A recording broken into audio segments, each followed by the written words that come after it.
What's up, Knicks fans? It's your boy Brian here, the random Knicks guy.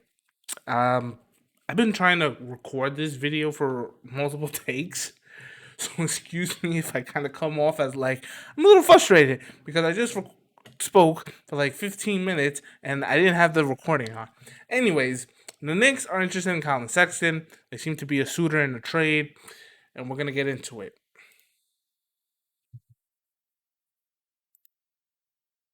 Okay, this is what we're going to discuss: trade price, his stats, his fit on the court, his cultural fit, coaching, contracts, pros, cons, risk, rewards, you name it. Okay, if we are trading Obi Toppin, Kevin Knox, and 21st overall pick for Colin Sexton, that's a trade you do 9 times out of 10. Only time you wouldn't do it is if he was hurt with an ACL injury or an Achilles. Okay. Other than that, you take it because Obi Toppin right now, he's your backup forward. And if you think he is somehow gonna eclipse an all NBA forward in Julius Randle, I got news for you. He's not. And if you want Julius Randle to extend, it's even more important to trade Obi Toppin because if Julius Randle is planning to extend this offseason, he's not gonna get a chance to start. He's not gonna play at the 5. He cannot play the 3. Kevin Knox is a bench warmer. He has no purpose. I feel for the kid, but he has no purpose. The 21st overall pick, it's so rare that they become superstars. It's not worth keeping, especially when you got the 19th overall pick. So whoever you're selecting in that range, you're just selecting them. Okay, if your guy is there at 19, just take him. There's no, well, I can also take this and this. Just take him. Okay, ain't rocket science. Okay, you take your guy, your best player available, and you run. Okay, and you bring in Colin Sexton.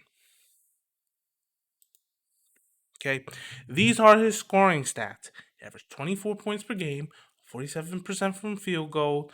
He averaged 3.8 attempts per game. That's a little error on my part.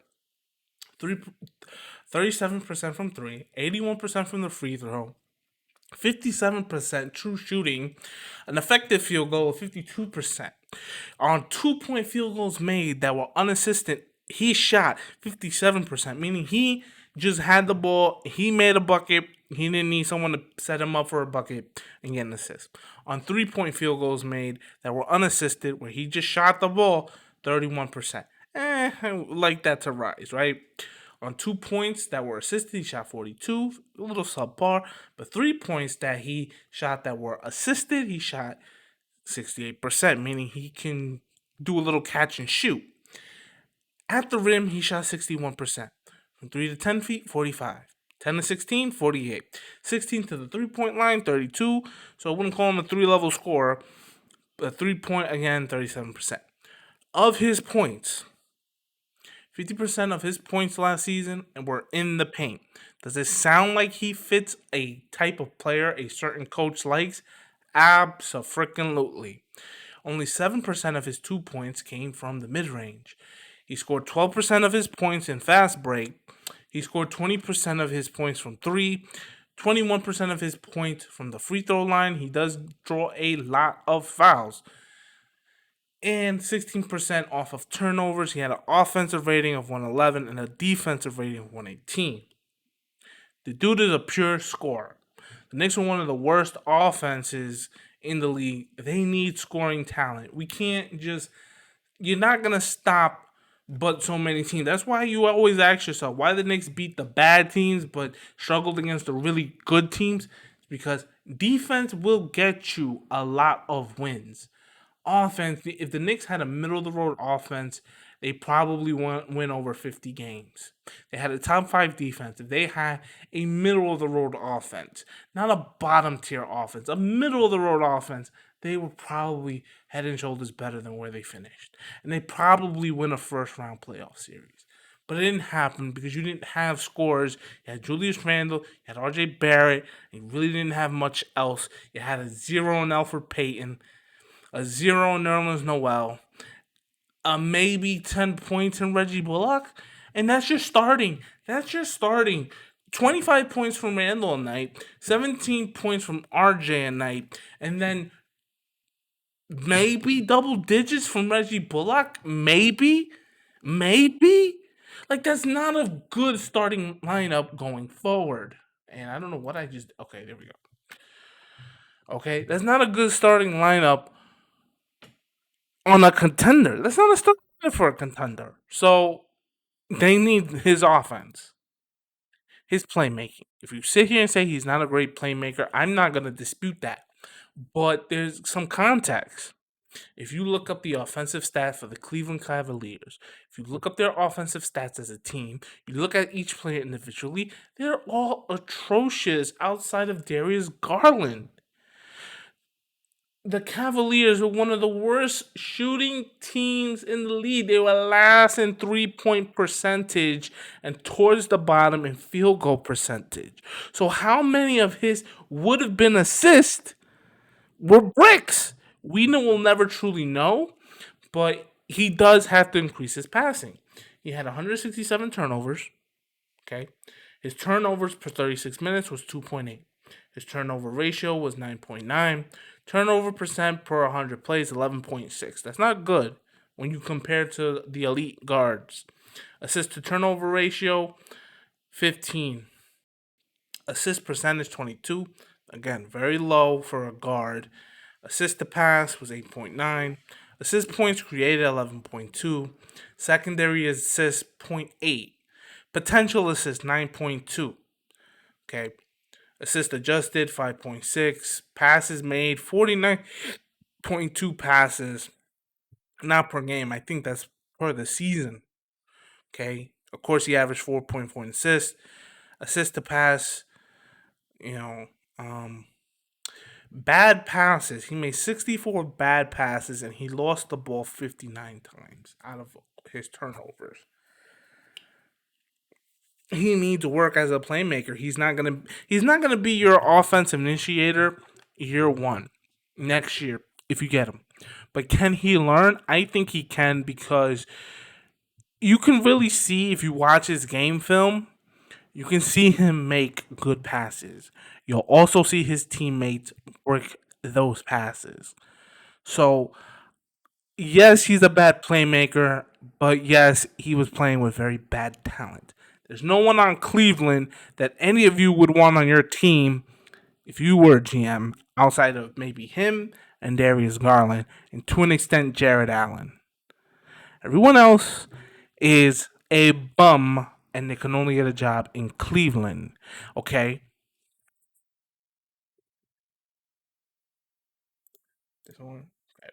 Sexton's fit on the court. What he can do good. He can damn sure drive to the rim. Okay? He's going to shoot good percentages. He plays with pace, so he's going to push the pace. The Knicks were not only one of the worst offenses in the league, they were last in pace. I don't recall ever seeing, I barely recall transition buckets. Okay? He's going to play hard. He may not play smart, but he's going to play hard. Okay? He's good in the pick and roll. What if his negatives on the court? He's very bad on off ball defense. His on ball defense isn't the greatest, but his off ball defense is very bad. Subpar playmaking, not a great initiator. He's undersized. He's 6'1".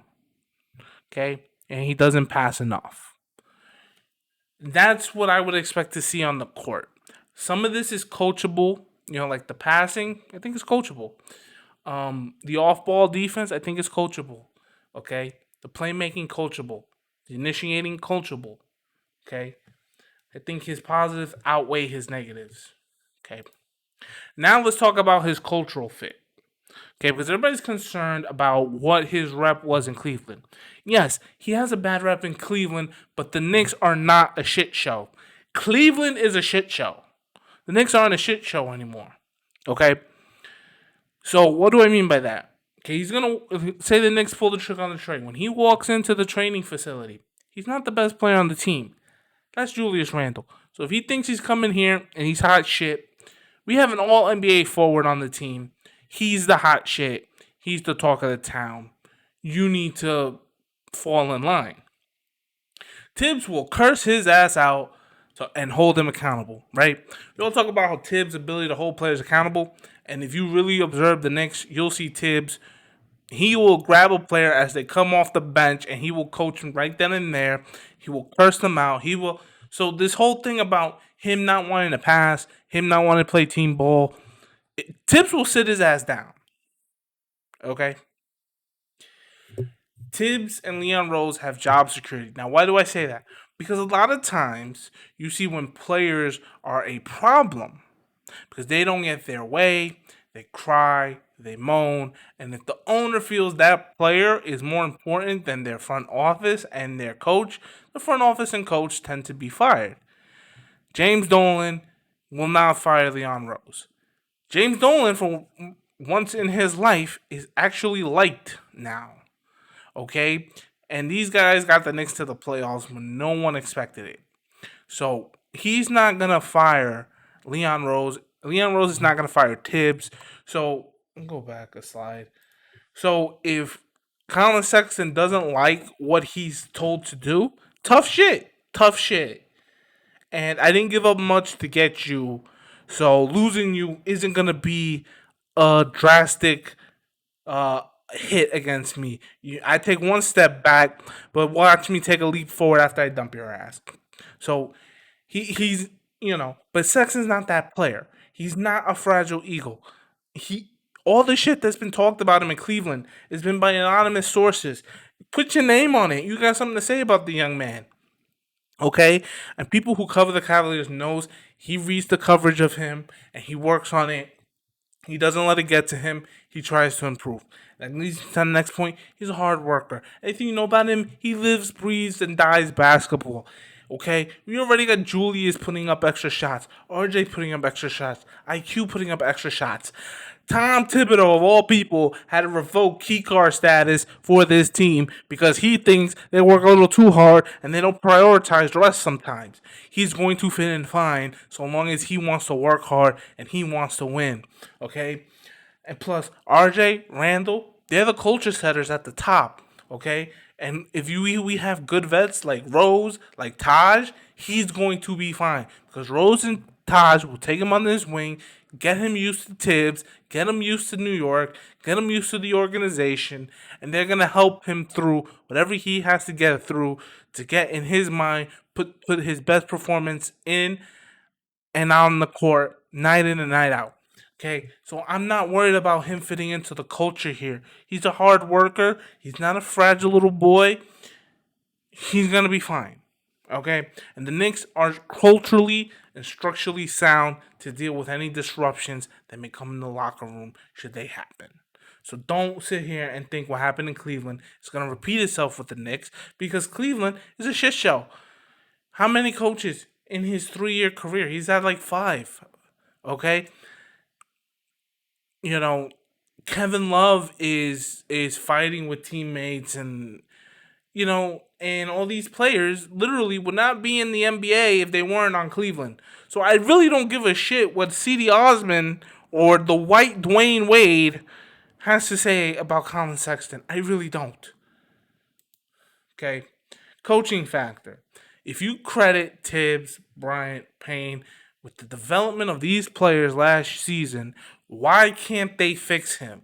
One of the things that pisses me off is that people act like he's a finished product, like he can't change. Everyone thought that about Julius Randle. What did Julius Randle do? He came and he shut us up and he showed he can change. And so off of that, I'm never gonna count a player out, no matter the age, that they cannot get it together. Okay? RJ went from piss poor shooting from 3 to 40%. Julius became an All NBA, MIP, and an All Star. Okay? Mitch stopped getting into foul trouble. Obi learned some defense, and Julius improved his defense. All credit goes to Tibbs, this coaching staff, and the players for putting in the work to do it. Why can't Colin Sexton put in the work with this coaching staff to improve playmaking and defense?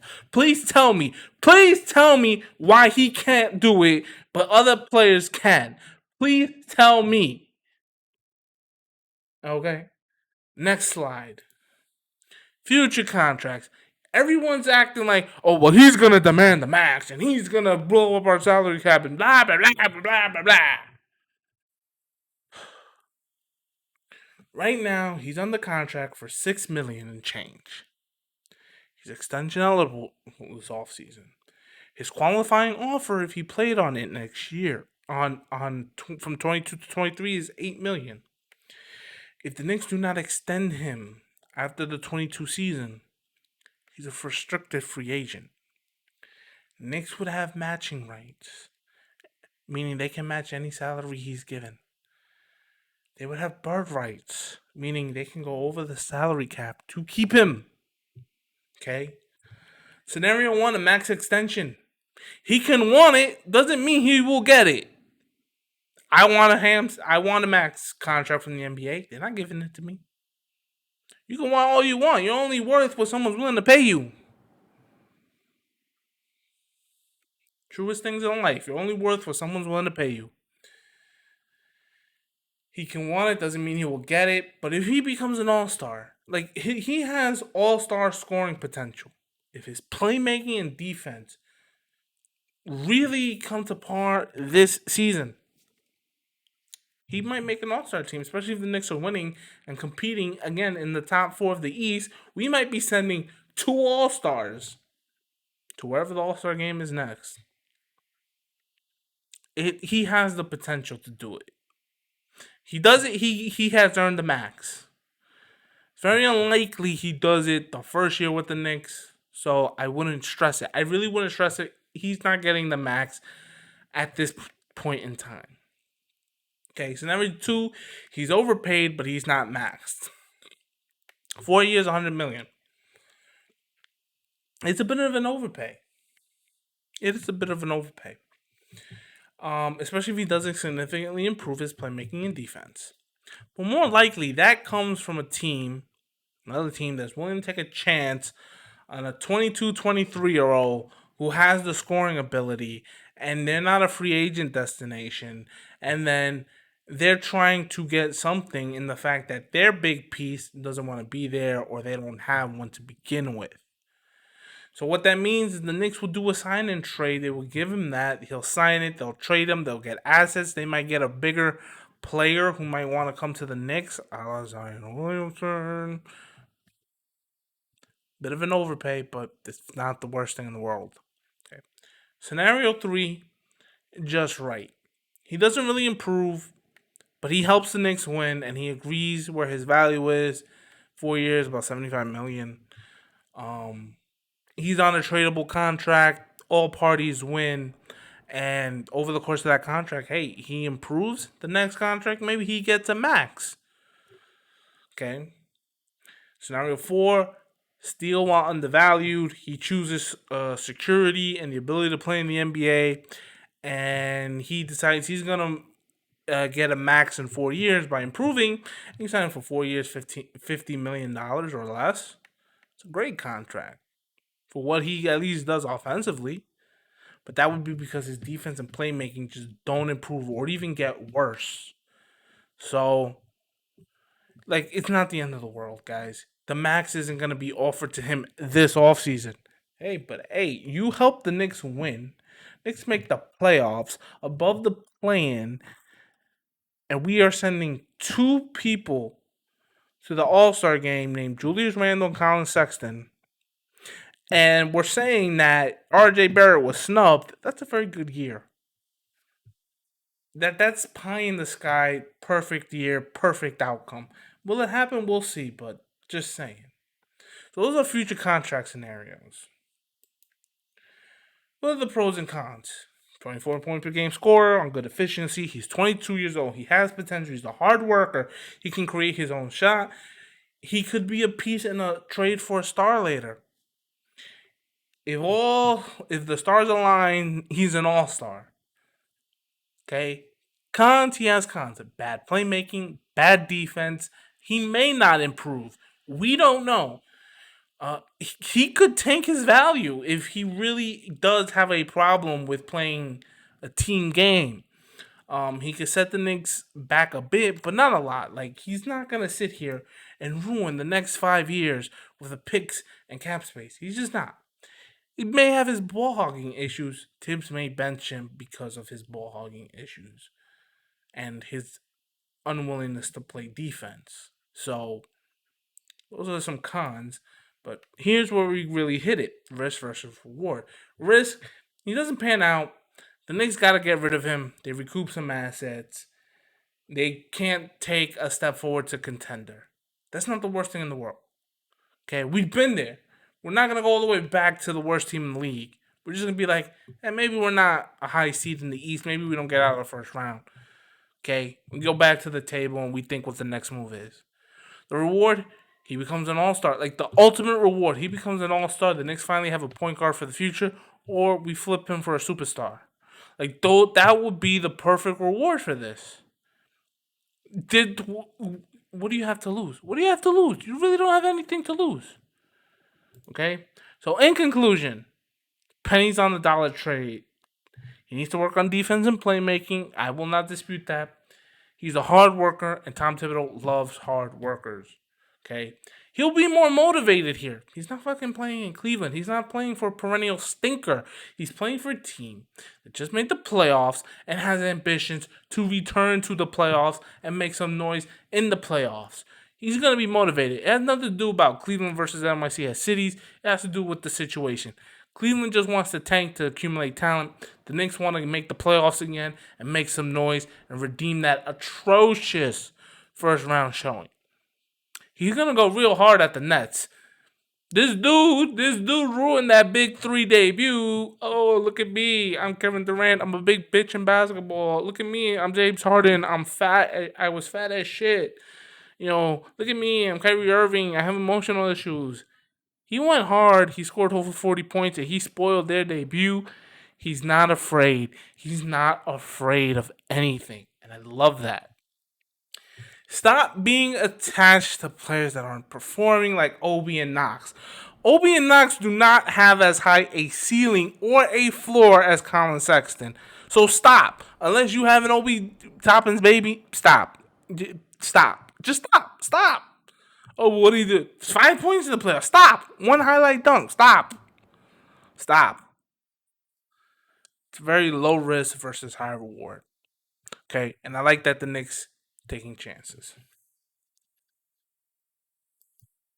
The end. Like and subscribe to the channel. Leave a comment. Follow me on Twitter at Random Knicks Guy.